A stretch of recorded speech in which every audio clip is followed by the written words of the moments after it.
आपण नेहमीच महायुतीच्या माध्यमातून नेहमीच लाडक्या बहिणींना स्वयंरोजगार असेल किंवा स्वतःच्या पायावर उभं करण्यासाठी कायम काही ना काहीतरी प्रयत्न केलेला आहे. तुम्हाला माहिती असेल की महाराष्ट्राचे लाडके उपमुख्यमंत्री श्री एकनाथजी शिंदे साहेब यांनी नेहमीच लाडक्या बहिणींना न्याय देण्याचा प्रयत्न केलेला आहे आणि महायुती सरकार आणि आता महापालिका दोन्हीकडनं नेहमीच महिलांसाठी खूप चांगल्या पद्धतीने कार्यक्रम घेतले जातात. तर मला असं वाटतं आपल्या महाराष्ट्राची एक खाद्य संस्कृती आहे.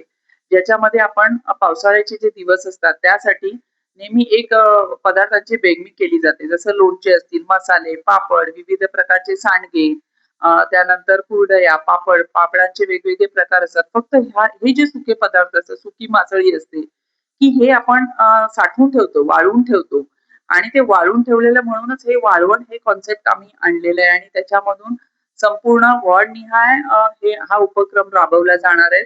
तिथे महिलांना तिथे आम्ही तशी सोय करून देणार आहोत 11 व 12 तारखेला, की जेणेकरून त्यांचे हे सगळे साठवणीचे पदार्थ आहेत त्या तिथे घेऊन येतील आणि त्यांची एक चांगल्या प्रकारे विक्री होईल आणि लोकांना कळेल की कुठची महिला काय करते करून.